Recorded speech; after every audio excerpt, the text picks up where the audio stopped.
मेहमान प्रोफेसर स्वर Singh, school of international studies JNU से। प्रोफेसर साहब, बहुत बहुत स्वागत है आपका डी न्यूज के इस खास बुलेटिन मिड डे प्राइम में। अगर हम बात करें आज की इस बड़ी भारत की कूटनीतिक जीत की, एक ये मामला पेचीदा था, बहुत मुश्किलें थी इसमें, एक लंबा समय लगा, लेकिन जो लगातार प्रयास रहे भारत के,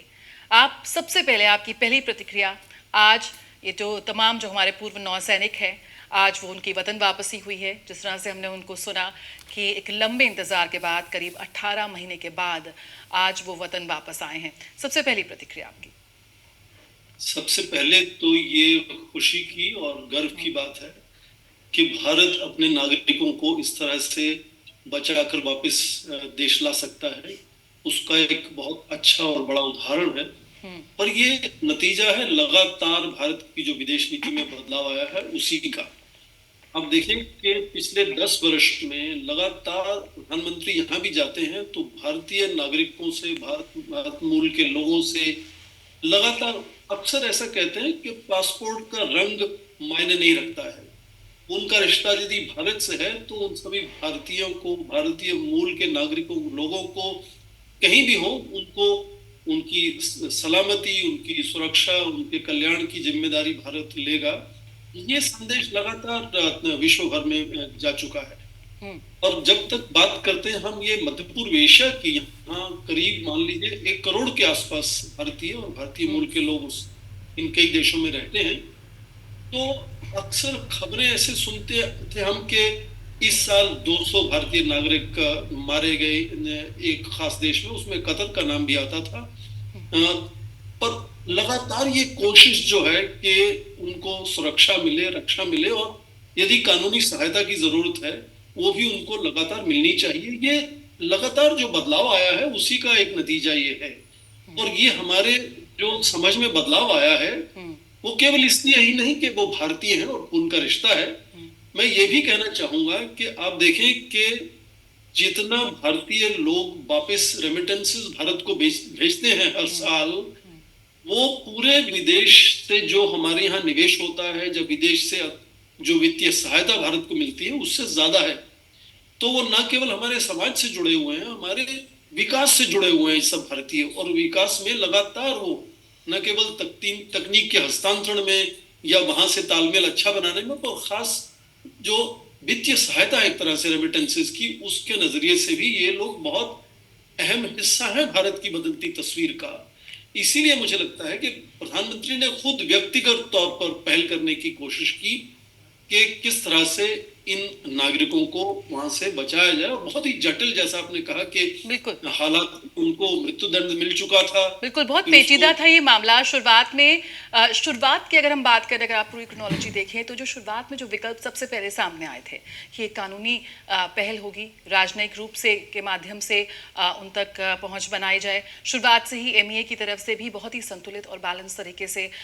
इनके स्टेटमेंट सामने आए कि किस तरह से पूरी कोशिश है और कि किस तक सबसे पहले उनके पहुंच बनाया जाए, क्योंकि यहाँ पर कतर के कानून भी काफ़ी सख्त हैं। तो ऐसे में ये जो मामला था थोड़ा हटके था, अलग था, लेकिन जिस तरह से भारत ने अपने चिरपरिचित अंदाज में अपनी पूरी ताकत झोंक दी, उसकी एक झलक आज पूरा विश्व देख रहा है। हाँ बिल्कुल, आपने ठीक कहा कि ये भारत की जो कोशिश है, आपने अक्सर देखा होगा कि जब हम अपने नागरिकों को वापस लाते हैं रेस्क्यू करके, तो कई बार दूसरे देश के नागरिकों को भी हम इस तरह की सहायता देते हैं, उनको भी अपने साथ वहां से मुश्किल के जो हालात हैं उनसे निकाल कर बाहर लाते हैं। तो भारत की एक जो छवि है कि भारत अपने नागरिकों का कितना ध्यान रखता है, और उसके साथ साथ एक मानवीय दृष्टिकोण जो भारत का है, किस तरह से दूसरे देशों को भी इस तरह की सहायता, उनके नागरिकों को भी सहायता भारत दे सकता है। तो ये भारत का जो तरीका है विदेश नीति चलाने का, विश्व से जुड़ने का, एक तरह से कुछ क्षेत्रों में अपना नेतृत्व दिखाने का, वो बिल्कुल सोच अलग है। ये इससे एक तरह से सामने नजर आता है। और उसमें ये बड़ी खास उदाहरण, जैसा हम बार बार कह रहे हैं कि इतना जटिल मुद्दा था कि उनको मृत्यु दंड मिल चुका था, और इतना आसान नहीं होता कि आप इतनी जल्दी उसको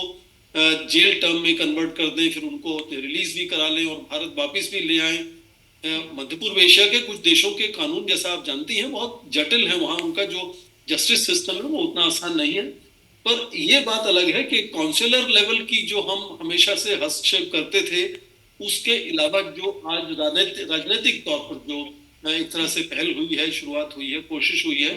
वो उसको एक अलग स्वरूप देता है। वो यही दिखाता है कि भारत आज अपने नागरिकों के या भारतीय मूल के लोगों के साथ किस तरह से जुड़ा हुआ है विश्व भर में, और उसका बहुत फायदा हमें मिलने वाला है, क्योंकि पूरे विश्व में जो भारत की छवि है, जो भारत की एक तस्वीर है, वो बदलती हुई नजर आती है। उसमें एक बहुत ही मील का पत्थर इसको कह सकते हैं कि आपने इस तरह से नौ अपने नागरिकों को वहां से इतने जटिल समस्या में फंसे होने के बावजूद उनको वापस इतनी जल्दी अपने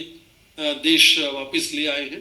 तो ये मुझे लगता है कि और भी जितने आज ऐसा आप बार बार सुनते हैं संसद में, बहुत से इन प्रश्नों का उत्तर हमारे इतने विदेश मंत्री दे चुके हैं। आज ऐसा सोचा जाता है कि करीब 9,000 से ज्यादा भारतीय लोग जो है वो विश्व में अलग अलग जेलों में, तो उन सभी का उत्साह भी बढ़ता है इस एक तरह से भारत को देखकर कि शायद उनके लिए भी कुछ भारत पहल करेगा और उसका कुछ अच्छा असर निकलेगा। तो ये पूरा जो भारत का छवि है उसमें बदलाव है। जो भारत के नागरिक जेलों में हैं उनको एक और एक उत्साह का माहौल, उनको उत्साह मिलता है इससे। तो मुझे लगता है कि ये पूरा जो भारत की बदलती हुई छवि है, भारत की जो विदेश नीति में बदलाव है, बिल्कुल। उसी का प्रोफेसर स्वर्ण सिंह, यहाँ पर उनके वतन वापसी के लिए कतर के अमीर की भी सराहना की जा रही है, उनको भी धन्यवाद दिया जा रहा है कि उन्होंने इनकी रिहाई मुमकिन की। लेकिन जब से हम पिछले 10 वर्षों में आप देख सकते हैं एक बड़ा पैराडाइम शिफ्ट यहाँ पर हुआ है। भारत की विदेश नीति में छवि जो बदल रही है वो अलग, यहाँ पर साख बढ़ रही है, भारत का दबदबा बढ़ रहा है, भारत का रुतबा बढ़ रहा है। जिस तरह से जो शुरुआती मीडिया रिपोर्ट्स आई थी कि बिल्कुल नामुमकिन है, उसको यहाँ भारत ने मुमकिन कर दिखाया। किस तरह हुआ उस पर लगातार चर्चा हो रही है, लेकिन लगातार कोशिश, पुरजोर कोशिश और अपने नागरिकों की जो पूरे विश्व में कहीं भी हैं, एक बड़ा संदेश यहाँ पर उन तमाम भारत वंशियों को जा रहा है जो पूरे विश्व में यहाँ मौजूद हैं, साथ ही उन तमाम देशों को भी कि भारत अपने नागरिक को किसी भी जो मुश्किल में है, फंसे हैं पूरे विश्व में कहीं भी, उसके लिए अपनी पूरी जान लगा देगा। किस तरह से देखते हैं जो एक बड़ा शिफ्ट यहाँ पर भारत की विदेश नीति में और ये जो डिप्लोमेसी में कूटनीतिक जो भारत का अंदाज रहा है, जो पॉलिसीज रही हैं जो हाल के वर्षों में। आपने जैसा अभी कहा कि भारत की छवि, भारत की प्रसिद्धि जो है वो बदल रही है, और कभी कभी हम उत्साह में दबाव उसको कह देते हैं। मुझे नहीं लगता कि भारत का नेतृत्व विश्व में कहीं भी अपना दबदबा बनाना चाहता है। भारत की जो एक तरह से बढ़ती हुई साख है, वो जाहिर है कि उसमें पूरा बदलाव आया है। आपने कई बार देखा कि जो पॉपुलैरिटी रेटिंग्स करते हैं बहुत से एजेंसी, उसमें भारत के प्रधानमंत्री को अक्सर दिखाया जाता है कि वो भारत के सबसे बड़े प्रसिद्ध नेता हैं विश्व में आज। तो वो एक तरह से फिर वो हमेशा कहते हैं कि वो उनकी जो बढ़ती हुई साख है वो भारत के 140 करोड़ लोगों की वजह से है। तो भारत का जो ये बदलता हुआ जो रुझान है विश्व के प्रति, और ठीक उसी विश्व का जो बदलता हुआ रुझान है भारत के प्रति, उसमें मुझे लगता है लगातार हम बड़ी तेजी से बदलाव आता देख रहे हैं। और वो एक तरीका है भारत का कि वो कई पहले भी जो महाशक्तियां उभर कर सामने आई हैं, ठीक वैसी शक्ति की तरह से भारत नहीं उभरा। भारत बड़ी अलग तरह से, एक अलग तरह की शक्ति की तरह से उभर रहा है, जहां उसका अब देखें मध्य पूर्व एशिया में भी जो देश आपस में बातचीत नहीं करते हैं वो सभी भारत से बातचीत करते हैं। तो ये जो बदलाव है, मुझे लगता है कि ये जो उसका असर है वो बहुत अच्छे से आपको धीरे धीरे नजर आएगा। बहुत सी चीजें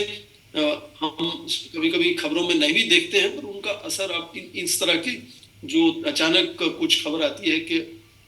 8 लोगों को मृत्युदंड मिला था और अब उनको छोड़ दिया गया है, तो ये उसी लगातार कोशिश का और लगातार जो सोच में बदलाव है उसी का असर ये है। और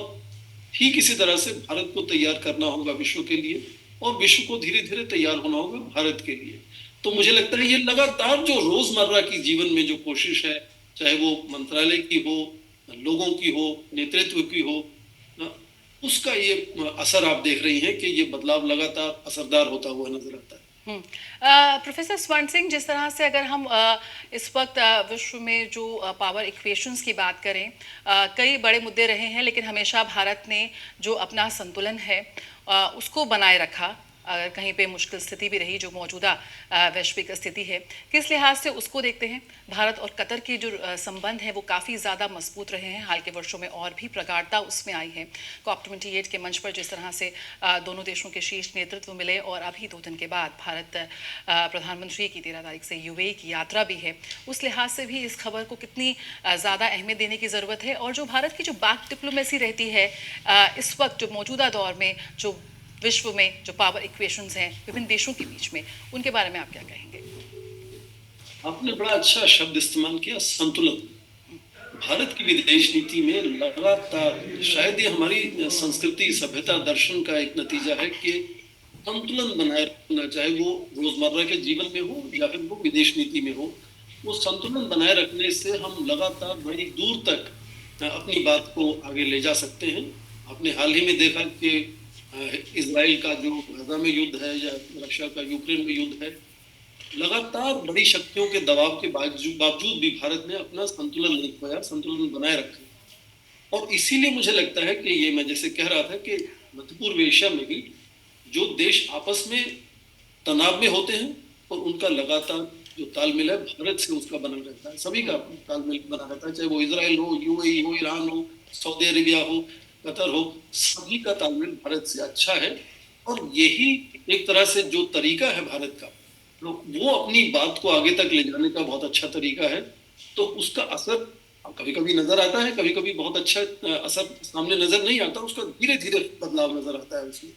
तो ये जो बड़ी शक्तियों का धीरे धीरे इस बात को समझना और मानना है कि भारत किसी भी बड़ी शक्ति का पिछलगू नहीं बनेगा, क्योंकि भारत तो अपने आप में बढ़ती हुई उभरती हुई एक बड़ी शक्ति है, पर वो सैन्य शक्ति या किसी दबदबा बनाने के तरीके से, दबाव बनाने के तरीके से बात को आगे नहीं बढ़ाना चाहता। वो उदाहरण खड़ी करके, आप देखें कि ये पर्यावरण के मुद्दे पर भारत ने जिस तरह से इंटरनेशनल सोलर अलायंस बनाया है, इतना सक्सेसफुल है वो आज। उसके बाद वो डिजास्टर रेजिस्टेंस इंफ्रास्ट्रक्चर की बात की है, कोएलिशन ऑफ बायोफ्यूल्स की बात की, उदाहरण पेश करके कि हम किस तरह से योगदान कर सकते हैं किसी चुनौती से लड़ने में, अपनी बात उस तरह से उदाहरण के तौर पर पेश करके मनवाने का जो तरीका है, वो संतुलन के साथ जब जुड़ता है तो मुझे लगता है उसका धीरे धीरे इम्परसेप्टेबल तरीके से बहुत अच्छा असर सामने आता है। और जहां कभी आवश्यकता होती है तो सीधी पहल भी करते हैं प्रधानमंत्री, जैसे हम कह रहे हैं कि इस मुद्दे में समस्या ज्यादा जटिल थी, इसलिए उसको बहुत ज्यादा देर तक इंतजार नहीं कर सकते थे, तो सीधा उन्होंने एक तरह से शुरुआत पहल की प्रधानमंत्री ने, और असर सामने है। और मुझे लगता है कि ये उनकी यूएई की यात्रा के पहले जो खबर आना अपने आप में बहुत अच्छी बात है, क्योंकि वहां का जो नेताओं से, लोगों से तालमेल होगा, उसमें एक तरह से उत्साह का माहौल बनेगा कि देखिए आपस के तालमेल से किस तरह से देश अपनी जो समस्याएं हैं, चिंताएं हैं, उनका समाधान ढूंढ सकते हैं। किस तरह से भारत का तालमेल कतर के साथ या यूएई के साथ बहुत ही सुदृढ़ है, अच्छा है, और आपसी समझ अच्छी है, और जितना भी जटिल समस्या हो उसको बैठकर बातचीत हम करके सुलझा सकते हैं। इसलिए मुझे लगता है यात्रा से ये पहले खबर आना अपने आप में एक और उसमें उत्साह का माहौल बना देता। बिल्कुल, बहुत बहुत शुक्रिया प्रोफेसर स्वर्ण सिंह हमसे जुड़ने के लिए। एक बार फिर यहाँ पर प्रधानमंत्री नरेंद्र मोदी की जो बढ़ती साख है, जो उनकी बढ़ती विश्वसनीयता है, उसकी एक